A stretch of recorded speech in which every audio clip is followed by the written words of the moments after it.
రైతు మిత్రులకు నమస్తే. Welcome back to crop stories. Indian అగ్రికల్చర్లో ఎన్నో మార్పులు వచ్చాయి. ఈ మార్పులకు కారణం రెవల్యూషన్స్. గ్రీన్ రెవల్యూషన్ కావచ్చు, వైట్ రెవల్యూషన్ కావచ్చు, పింక్ రెవల్యూషన్ కావచ్చు, లేదంటే ఎల్లో రెవల్యూషన్, గోల్డెన్ రెవల్యూషన్, ఇలా అనేక రకాలు. అలాగే రైస్ కల్టివేషన్లో ఎన్నో మెథడ్స్ వచ్చాయి. అందులో డైరెక్ట్ సీడెడ్ రైస్, తర్వాతకు సిస్టమ్ ఆఫ్ రైస్ ఇంటెన్సిఫికేషన్, ఇప్పుడు ఎస్ఆర్బి అనగానే సీడింగ్ రైస్ ఆన్ బెడ్. ఈ మెథడ్ వచ్చేసి ట్రయల్స్లో ఉంది. ఎక్స్ఐఏఎస్ ఆఫీసర్ కహాన్ సింగ్ పన్ను ఈయన 75% వాటర్ తక్కువతోటి వరి కల్టివేషన్ను ఈ ఎస్ఆర్బి మెథడ్ను ఇన్నోవేటివ్ మోడర్న్ టెక్నాలజీ తోటి తీసుకురావడం జరిగింది. ఇందులో ఇంకా ట్రయల్స్ జరుగుతున్నాయి, ఇంకా కమర్షియలైజేషన్ చేయలేదు. అయితే ఈ మెథడ్ గురించి ఈరోజు డీటెయిల్గా మాట్లాడుకున్నాం. ఎక్స్ఐఏఎస్ ఆఫీసర్ ప్యాడీ రెవల్యూషన్ వచ్చేసి 75% వాటర్ తక్కువతోటి తీసుకురావడం జరిగినది. అయితే ఈ మెథడ్ను ఫస్ట్ పంజాబ్ స్టేట్లో తీసుకురావడం జరిగినది. అయితే పంజాబ్ స్టేట్ అనగానే మనకు అందరికి గుర్తొచ్చేది ల్యాండ్ ఆఫ్ రివర్స్. ఎందుకంటే ఈ స్టేట్లో 5 రివర్స్ ఉన్నాయి కాబట్టి, ఇంకోటి వాటర్ ఫెసిలిటీస్ కూడా చాలా ఉన్నాయి. అయితే ఇప్పుడు గత కొంతకాలంగా గ్రౌండ్ వాటర్ టేబుల్ అనేది తగ్గిపోతుంది. ఎందుకంటే మెయిన్ రీజన్ వచ్చేసి ప్యాడీ కల్టివేషన్. ఈ ప్యాడీ ఎక్కువ కల్టివేషన్ చేయడం వలన వాటర్ టేబుల్ అనేది తగ్గిపోతుంది గ్రౌండ్ లెవెల్లో. దానికి రీజన్ చెక్ పెట్టడానికి ఈ కహన్ సింగ్ పన్ను గారు ఈ ఎస్ఆర్బి మెథడ్ను ఇన్నోవేటివ్గా ఆలోచించి ట్రెడిషనల్ది అలాగే మోడర్న్ని తీసుకొచ్చి ఇన్నోవేటివ్గా ఇనిషియేట్ చేయడం జరిగినది. ఇది ఇంకా రీసెర్చ్ వర్క్లోనే ఉన్నది, ఇంకా కమర్షియలైజేషన్ కాలేదు.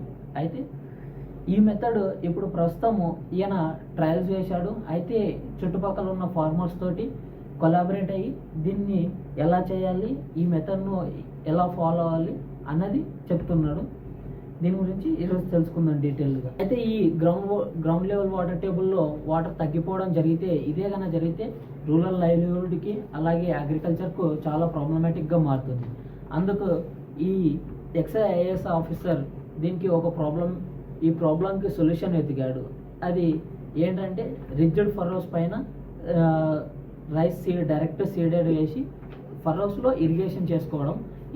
దీనివల్ల ఏమవుతుందంటే 75% ఆఫ్ వాటర్ ఇరిగేషన్స్ తగ్గించి ఈ 25% వాటర్ తోటి మనం ప్యాడీ అనేది కల్టివేషన్ చేయడం జరుగుతుంది.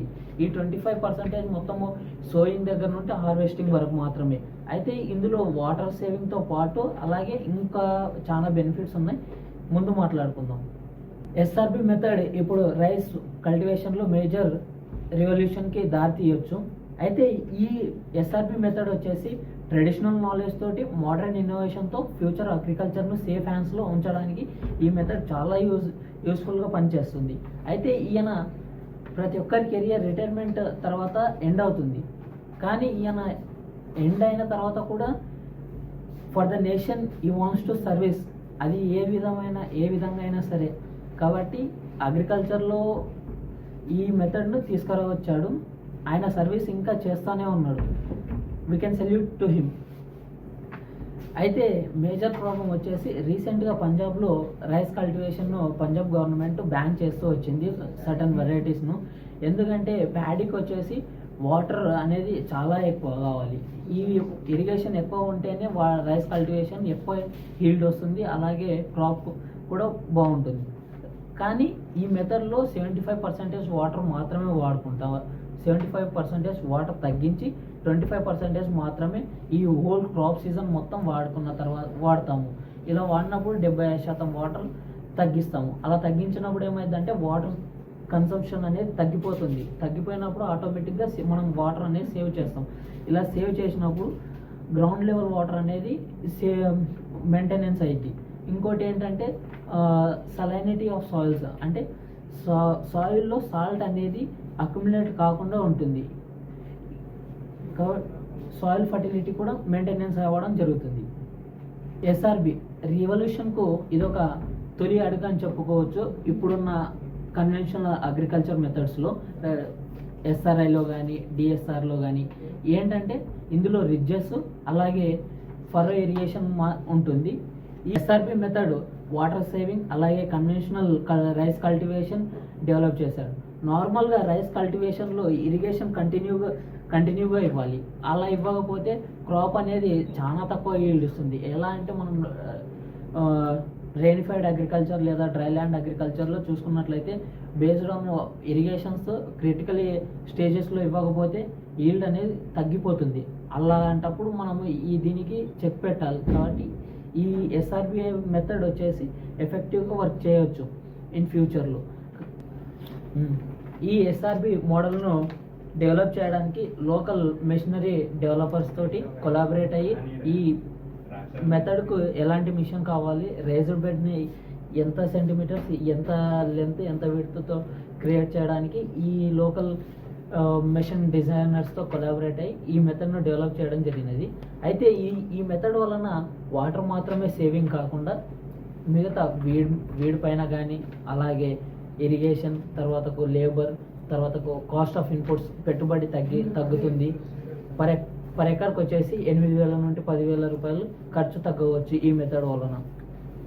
వచ్చేసి రైస్ ప్లాంట్స్ వచ్చేసి రిడ్జెస్ పైన ఉంటాయి. ఈ రిడ్జెస్ పైన ఉన్నప్పుడు పక్కన సైడ్లో పక్కన ఫర్రోస్ ఉంటాయి. ఫర్రోస్ ఉన్నప్పుడు ఆ ఫర్రోస్లో మాత్రమే మనం ఇరిగేషన్ ఇచ్చుకుంటాం.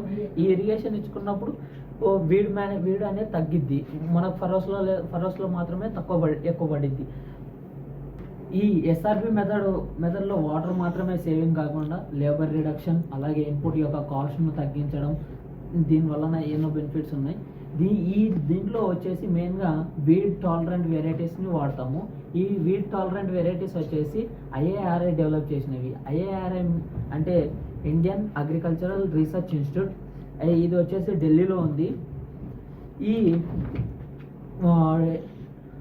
ఈ వీడ్ టాలరెంట్ వెరైటీస్ వచ్చేసి మనకు వీడ్స్కు కాంపిటీషన్ తట్టుకొని మనకు నార్మల్ వెరైటీస్ ఎంత ఈల్డ్ అయితే ఇస్తాయో పర్ ఎకర్ అంతే ఈల్డ్ ఈ వీడ్ టాలరెంట్ వెరైటీస్ కూడా అంతే ఈల్డ్ని ఇస్తాయి.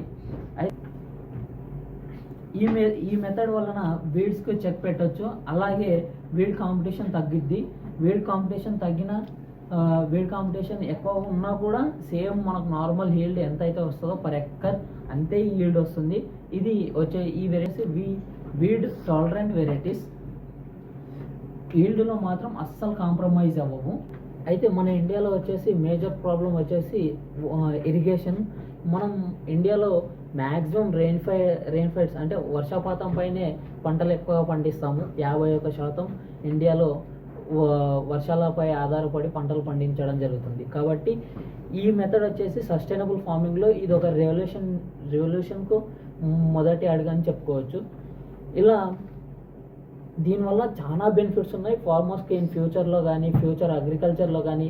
ఇన్ కేస్ మన జనరేషన్ వచ్చేసరికి అగ్రికల్చర్లోకి అప్పుడు ఈ మెథడ్ ఇంకా ఇంటెన్సివ్గా పాపులర్ అయ్యే అవకాశాలు కూడా ఎక్కువ కనిపిస్తున్నాయి. ఐఏఎస్ ఆఫీసర్ కహన్ పొన్ను సింగ్ గారు ఏమంటారంటే, మనం ఏదైనా కొత్తది స్టార్ట్ చేసినప్పుడు భయపడతాం, కానీ ఇది బాగా పనిచేస్తుంది అన్నప్పుడు మనకు భయం ఉండకూడదు అంటూ ఈ మెథడ్ను ఫార్మర్స్లో ఇంకా కొలాబరేట్ అవుతూ చేస్తున్నాడు. అయితే ఈయన పంజాబ్లో 12 ప్లేసెస్లో ట్రయల్స్లో వేశాడు. అయితే 12 ప్లేసెస్లో ఈ రిజల్ట్స్ వచ్చేసి ఈల్డ్లో ఎక్కడ కాంప్రమైజ్ అవ్వకుండా మనకు ఈల్డ్ అనేది perfect normal varieties, normal cultivation methods ద్వారా ఎంతైతే వస్తుందో అంతే ఈల్డ్ మనకి ఈ ఎస్ఆర్బి మెథడ్లో వస్తుంది. అయితే ఈ మెథడ్ ఫార్మర్స్కి చాలా హెల్ప్ అవుతుందని పాత పద్ధతిలో ఎంత ఈల్డ్ అయితే వస్తుందో ఈ మెథడ్లో కూడా అంతే ఈల్డ్ వస్తుంది. ఇరిగేషన్ తగ్గిస్తూ లేబర్ అండ్ ఇన్పుట్ కాస్ట్ను పర్ ఎకర్ 8,000 to 10,000 రూపీస్ తగ్గిస్తూ ఈ మెథడ్ చాలా అడ్వాంటేజెస్ను చూపిస్తుంది. దీనివల్ల ఏమవుతుందంటే సస్టైనబుల్ ఫార్మింగ్లో ఇది ఒక రివల్యూషనరీ మెథడ్ లాగా క్రియేట్ అవ్వడానికి పెనిట్రేట్ అవుతుంది. ఇలాంటి మెథడ్స్ మనకు ఫ్యూచర్లో ఇంకా చాలా అవసరం. ఎందుకంటే మారుతున్న క్లైమేట్కు, ఎన్విరాన్మెంటల్ కండిషన్స్కు ఫ్యూచర్లో ఎలాంటి మార్పులు ఉంటాయో మనం చెప్పలేము. ఇంకోటి మన మోడర్న్ కల్టివేషన్స్ కానీ, కమర్షియల్ కల్టివేషన్స్ ఈ కల్టివేషన్ ప్రాక్టీసెస్లో ఇలాంటి మెథడ్స్ ఇంటెన్సిఫికేషన్ మెథడ్స్ వచ్చేసి చాలా కావాలి. దానివలన ఫ్యూచర్ అగ్రికల్చర్ సేఫ్ హ్యాండ్స్లో ఉంటుంది. వీడియో నచ్చినట్లయితే లైక్, షేర్, సబ్స్క్రైబ్ చేయండి. ఇలాంటి మరిన్ని వీడియోస్ కోసం మా ఛానల్ను సబ్స్క్రైబ్ చేసుకోండి. జై హింద్, జై భారత్.